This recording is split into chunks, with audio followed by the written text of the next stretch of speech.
Hi friends, అందరూ ఎలా ఉన్నారు? బాగున్నారా? ఈరోజైతే నేను ఎగ్ కర్రీ అయితే చేస్తున్నాను. Egg curry మునక్కాడ.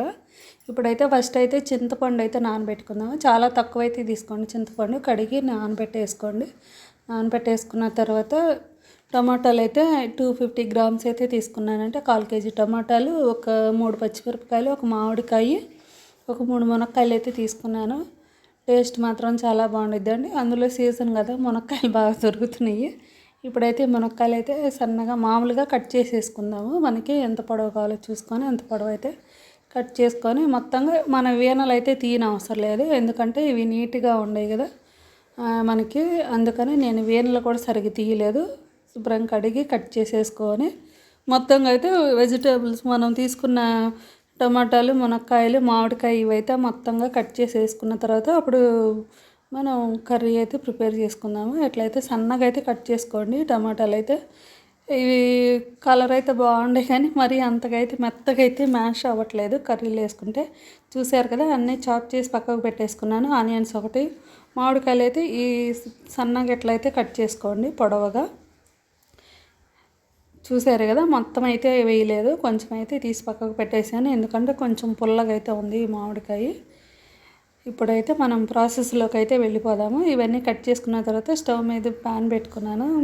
గిన్నె పెట్టేసుకొని ఒక 3 టేబుల్ స్పూన్ నిండా ఆయిల్ అయితే వేసుకోవాలండి. మీరు ఆయిల్ కొంచెం పైన పేరుకోవాలి అంటే ఇంకొంచెం ఆయిల్ అయితే వేసుకోండి. ఇప్పుడైతే ఒక 1/4 టీ స్పూన్ ఆవాలు, మెంతులు అయితే ఒక 20-25 అయితే వేసుకుంటున్నాను. మెంతులు మాత్రం మనం పులుసు కూరలో చాలా బాగుంటాయండి. జీలకర్ర కూడా ఒక 1/4 టీ స్పూన్ వేసుకొని ఇవైతే కొంచెం కలర్ అయితే రావాలి మనకి.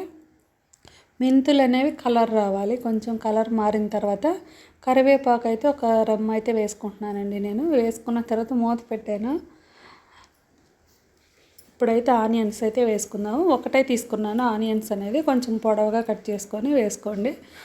పచ్చిమిరపకాయలు ఒక 3 కూడా వేసేసుకొని ఇవైతే ఈ కలర్ వచ్చిన తర్వాత అయితే మనకి ఎక్కువ బ్రౌన్ కలర్ అయితే అవనవసరం లేదు.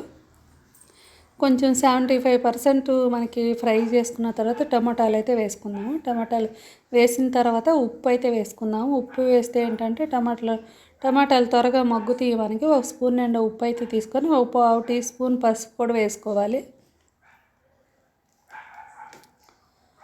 చూసారు కదా, ఒక 1/2 టీ స్పూన్ పసుపు కూడా వేసుకొని ఇవి మొత్తంగా కలిపేసుకొని మూత పెట్టేసి మగ్గనివ్వాలి మనం. ఇవి లో టు మీడియంలో పెట్టుకోండి, మరి అంత హైలో పెట్టకండి. అట్లనే సిమ్లో కూడా పెట్టుకోకుండా, సిమ్లో పెడితే ఏంటంటే కాస్త లేట్ అయితే అయ్యిద్ది. అందుకే మనకి టమాటాలు మగ్గాలి కదా. చూసారు కదా, టమాటాలు కొంచెం మగ్గిన తర్వాత వెల్లుల్లి నేను ఇందాక ఒక 4 పాయలు తీసి పక్కకు పెట్టాను కదా, అవైతే కొంచెం కచ్చాపచ్చిగా దంచుకొని అయితే వేసుకోవాలి. వెల్లుల్లి వేస్తే పులుసు కూరలో చాలా బాగుండిద్దండి. అందులో నేను వేసేది సాంబార్ కారం కదా. నేనైతే ఇట్లా మ్యాష్ తీసుకొని మ్యాష్ చేసుకుంటున్నాను పప్పు గుత్తులాగా, ఎందుకంటే టమాటాలు అంతగా ఏం ఉడకట్లేదు ఫ్రెండ్స్ ఇప్పుడైతే. లేకపోతే మీ దగ్గర ఇట్లాంటిది లేకపోతే పప్పు గుత్తి కానీ లేకపోతే గరిటతో కూడా మనం మ్యాష్ చేసుకోవచ్చు. అట్లన్నీ చేసుకున్న తర్వాత కారం అయితే 2 స్పూన్లు అయితే వేసుకుంటున్నాను.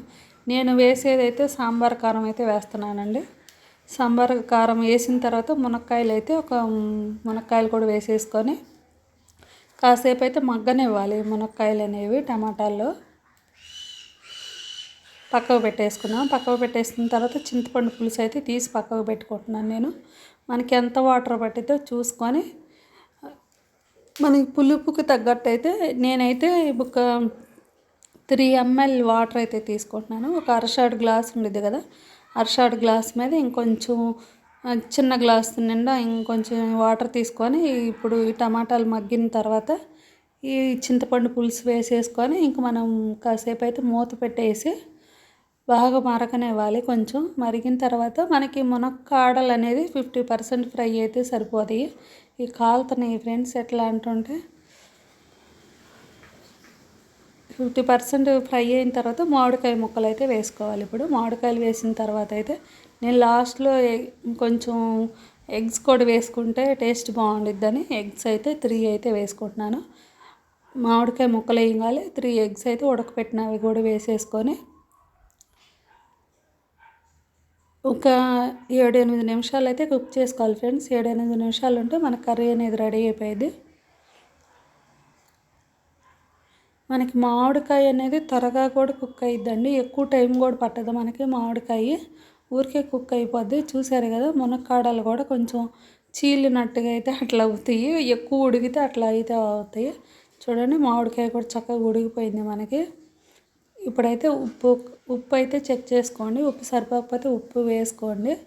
నేనైతే వేయట్లేదు, ఎందుకంటే సాంబార్ కారంలో ఆల్రెడీ మాకు కారంలో ఉప్పు అనేది ఉండిద్ది, అందుకే ఒక స్పూన్ ఉప్పు వేసాను కదా, అదే సరిపోయింది. మనకి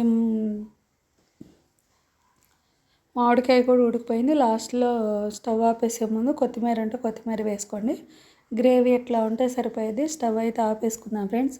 మునక్కాడ కోడిగుడ్డు మామిడికాయ కర్రీ టేస్ట్ మాత్రం చాలా బాగుండిద్ది ఫ్రెండ్స్. ఒకసారి మీరు కూడా ట్రై చేయండి. ట్రై చేసి కామెంట్ సెక్షన్లో అయితే నాకు కూడా కామెంట్ చేయండి. టేస్ట్ మాత్రం చాలా బాగుండిద్ది. ఇప్పుడైతే నేను వేరే బౌల్లోకి అయితే తీసుకుంటున్నాను. తీసిన తర్వాత పులుసు అనేది మనకి ఎక్కువ పులుసు కావాలంటే ఎక్కువ కొంచెం వాటర్ వేసుకోండి.